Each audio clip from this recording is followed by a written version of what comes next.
Hi hello welcome to my channel anchor Rachana. IPL 2024 ఆరంభానికి ముందు royal Challengers Bengaluru franchise కీలక ప్రకటన చేసింది.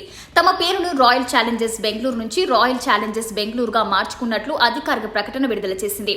చిన్నస్వామి స్టేడియంలో మంగళవారం జరిగిన ఆర్సీబీ అన్బాక్స్ ఈవెంట్లో ఈ విషయాన్ని వెల్లడించింది. ఈ పట్టణ సాంస్కృతి వారసత్వాన్ని పుణికిపుంచుకొని కొత్త ఆదాయానికి శ్రీకారం చుడుతున్నాం.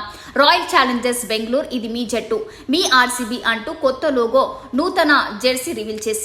ఇక ఈ కార్యక్రమానికి team India star Virat Kohli, RCB captain Faf du Plessis, మహిళా జట్టు సారథి స్మృతి మందన సహా కీలక ఆటగాళ్లంతా హాజరయ్యారు.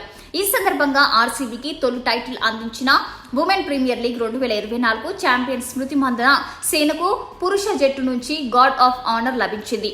ఇదిలా ఉంటే అన్బాక్స్ ఈవెంట్ సందర్భంగా విరాట్ కోహ్లీ కన్నడలో మాట్లాడడం హైలైట్ గా నిలిచింది. మీ అందరికీ ఒక విషయం చెప్పాలనుకుంటున్నా, ఆర్సీబీ చరిత్రలో ఇదొక నూతన ఆదాయం అని కోహ్లీ అభిమానులను ఉద్దేశించి వ్యాఖ్యానించారు. అదేవిధంగా ఫ్రాంచైజీ క్రికెట్ ఆడినంత కాలం ఆర్సీబీతోనే ఉంటానని పేర్కొన్నాడు. దీంతో చిన్నస్వామి స్టేడియం మొత్తం కోహ్లీ నామస్మరణతో హోరెత్తిపోయింది. ఇందుకు సంబంధించిన వీడియో నెట్టింట వైరల్ గా మారింది. కాగా 16 ఏళ్లుగా ఆర్సీబీ పురుష జట్టు ఒక్కసారి కూడా టైటిల్ గెలవలేదు. గతంలో 2 సార్లు ఫైనల్ చేరినా టైటిల్ లాంఛనం పూర్తి చేసుకోకపోయింది. ఈ క్రమంలో ఐపీఎల్ 17 ఎడిషన్ కు ముందు పేరు మార్పుతో బరిలోకి దిగుతుండటంతో ఈసారైనా రాత మారుతుందేమోనని అభిమానులు ఆశగా ఎదురుచూస్తున్నారు.